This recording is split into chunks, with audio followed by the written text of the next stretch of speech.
Hello everyone, नमस्ते, सत श्री अकाल, आदाब अर्ज़ है। Hope people are doing well and welcome back again. तो आज की वीडियो में बनाने जा रहा हूँ कि अगर आप स्टूडेंट वीज़ा अप्लाई करने लगे हैं ऑस्ट्रेलिया के लिए, तो आपको उसके लिए कौन कौन से डॉक्यूमेंट्स चाहिए होंगे। मैं सब चीज़ें बताऊंगा, अपना पर्सनल एक्सपीरियंस भी बताऊंगा। ये अच्छा होगा पाकिस्तानियों के लिए, लेकिन मैं कोशिश करूंगा कि मैं इंडिया के भी साथ रिलेट करके बता दूं। ठीक है, तो पहले आप ये वीडियो देख लो जिसमें मैं सारी चीज़ें बता रहा हूँ। उसके बाद मैं अभी जा रहा हूँ, मुझे कॉल से कुछ ग्रोसरी लेनी है और थोड़ी उबर शुबर कर लेंगे, तो आपको शॉर्ट्स दिखा दूंगा, तो वो शॉर्ट्स बाद में देखिएगा, पहले ये वीडियो देख लो। तो आज गर्मी बहुत है पहले ही, क्योंकि यहाँ की गर्मी, यहाँ का 30 डिग्री सेंटीग्रेड में हमारे इंडिया पाकिस्तान के 50 डिग्री सेंटीग्रेड से ज़्यादा होता है, क्योंकि यहाँ पे जो ओजोन लेयर है वो कहा जाता है कि बहुत बारीक है, जिसकी वजह से यहाँ की जो सन रेज हैं वो स्किन को जला देती हैं। अगर आप 2 मिनट भी सन में खड़े हो गए तो बेड़ा गर्क आपका। तो ये है, तो अगर आप ऑस्ट्रेलिया आ रहे हो तो ये चीज़ें भी आपको पता होनी चाहिए कि अगर आना है तो सनस्क्रीन ऑलवेज यूज़ करनी पड़नी है, नहीं तो आप अफ्रीकन बंदे बन जाएंगे, समझे ना। तो पहले वीडियो देखो, फिर शॉर्ट्स दिखाता हूँ। हाँ जी, तो प्रॉपर वीडियो स्टार्ट करते हैं। मैं आपको ए से लेके जी तक, लाइक फर्स्ट डॉक्यूमेंट से लेके लास्ट डॉक्यूमेंट तक हर डॉक्यूमेंट बताने जा रहा हूँ। आपने लिख लेना है कहीं पे, या मैं ये सारे डॉक्यूमेंट्स के नाम और इनकी लिस्ट डिस्क्रिप्शन में डाल दूंगा, वहां पे आप कॉपी कर लो। ठीक है, ताकि आप अगर आइल्स कर रहे हो या आपकी डिग्री कंप्लीट होने वाली है, या आप visa like offer letter apply करने लगे, आइल्स आपका हो गया, तो ये डॉक्यूमेंट्स आप पहले से शुरू करना, बनाना शुरू कर दें एक एक करके, क्योंकि ये टाइम लेते हैं। सबसे ज्यादा डॉक्यूमेंट्स पे टाइम लगता है, ये मानना पड़ेगा, आइल से भी ज्यादा, क्योंकि ये एक एक चीज मुख्तलिफ ऑफिस में बनती है। कोई किसी ऑफिस में बन रहा होता है, कोई किसी गवर्नमेंट के ऑफिस से जाके बनवाना होता है, तो फिर वो टाइम भी लेते हैं, पैसे भी लगते हैं, सारी चीजें होती है, तो इसमें टाइम लगता है। तो ये सारी चीजें अगर आपके पास पहले होंगी कि कौन कौन से डॉक्यूमेंट्स आपको चाहिए, तो आप एक एक करके उसको बनाना शुरू कर दें, ताकि जब आपका प्रोसेसिंग हो रहा हो वीजा, या आपका एप्लीकेशन प्रोसेस हो रही हो, तो तब आपको इतनी हैसल ना करनी पड़े, क्योंकि तब बंदा तो और मुश्किलात में फंसा होता है और उसको टेंशनें होती हैं और सारी चीज़ों की भी। तो ये एक आधी चीज़, अगर भी एक आधी चीज़ मिस हो जाए, तो फिर थोड़ी सी अनकंफर्टेबिलिटी पैदा हो जाती है प्रोसेसिंग में भी, और वैसे भी लाइफ में जब बंदा ये सिचुएशन से गुजर रहा होता है। ठीक है, तो मैं ए से लेकर जी तक बताने लगूँ, आपने हर चीज़ नोट कर लेंगे। अच्छा, सबसे पहले तो आपने ऑब्वियसली, अगर ऑफर लेटर भी अप्लाई करना है यूनिवर्सिटी के लिए, जो कि अनकंडीशनल होता है।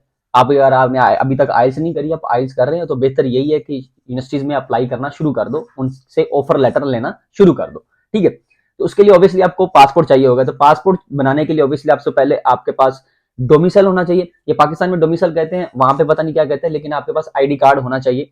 आईडी कार्ड और डोमिसाइल होना चाहिए, जिससे आप पासपोर्ट अप्लाई करते हो।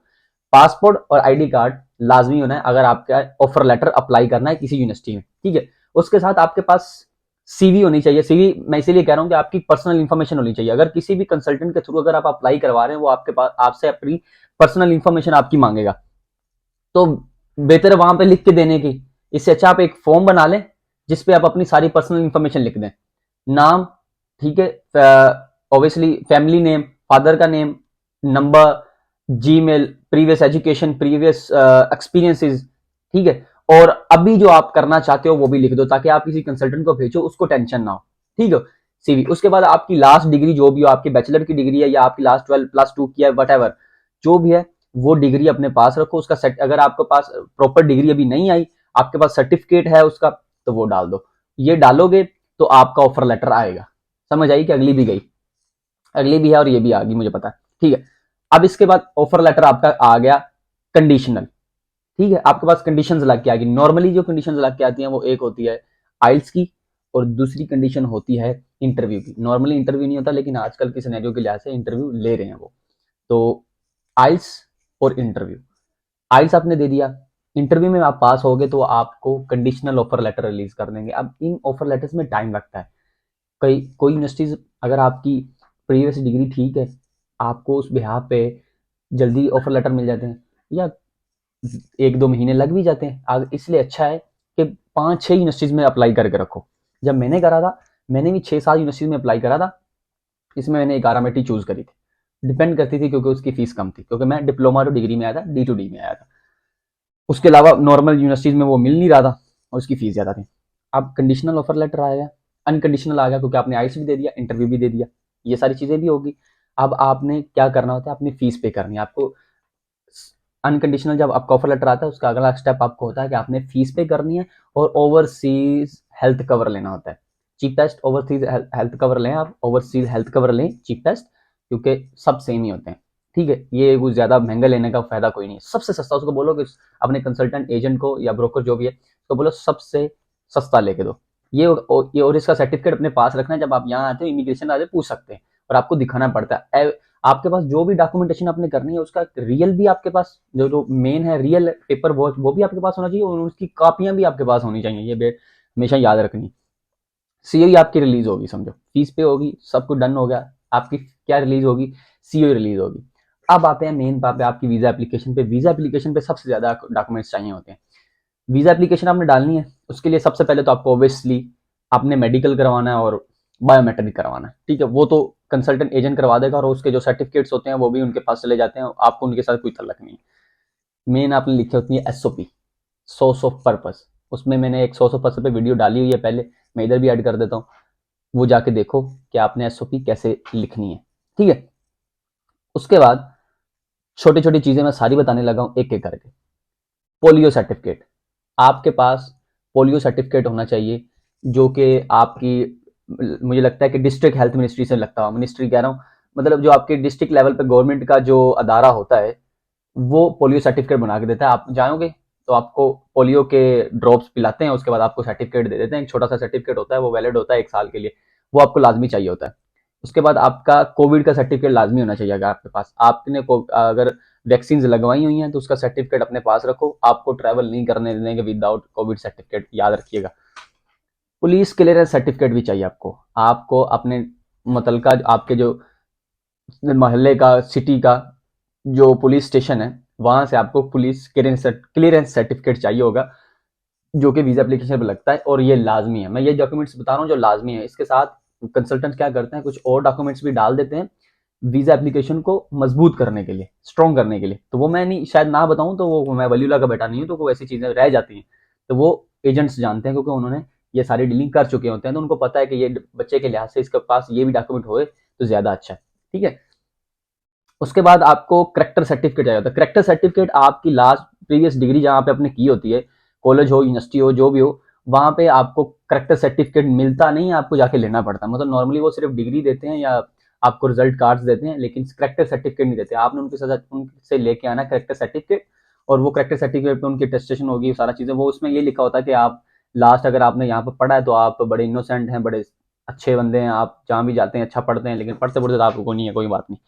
ठीक है, ये हो गया। उसके बाद मेन की तरफ आते हैं कि आपके पास मेरे भाई जो एक्सपीरियंस है, पास्ट डिग्री आपकी होगी, आपके पास जो पिछले एक्सपीरियंसेस हैं, कोई भी आपने जॉब करी है, कोई भी आपने कोई कोर्स करा है, उसकी सर्टिफिकेट और एक्सपीरियंस लेटर्स कुछ भी है वो आपने इकट्ठे कर रखने।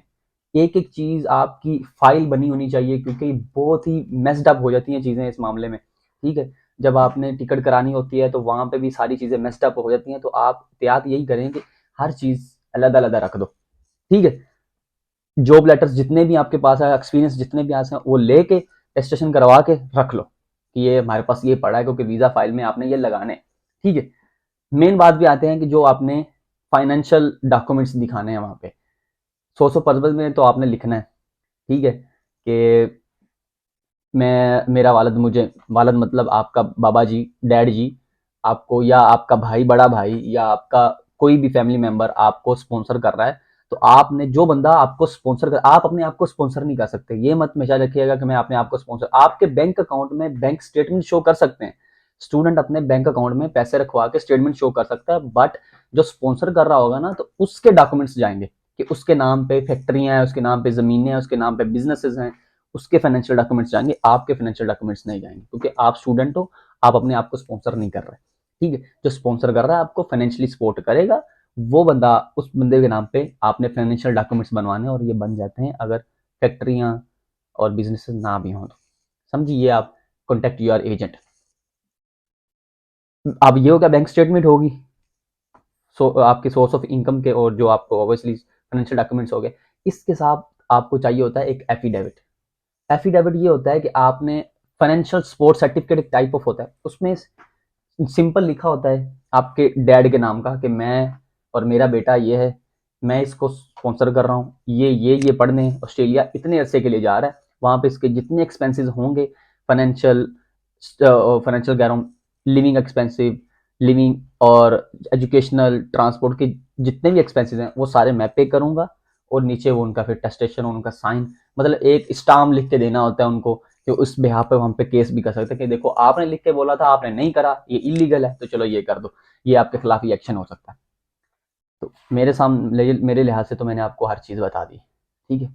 कुछ चीज़ें रह भी जाती हैं। जो फाइनेंशियल डॉक्यूमेंट्स होते हैं उनके अंदर काफ़ी चीज़ें होती हैं। फाइनेंशियल डॉक्यूमेंट तो मैंने एक लफ्ज़ बोल दिया, लेकिन ये फाइनेंशियल डॉक्यूमेंट पता है क्या, सबसे ज़्यादा डॉक्यूमेंट इतने हो जाएंगे आपके पास फाइनेंशियल डॉक्यूमेंट्स।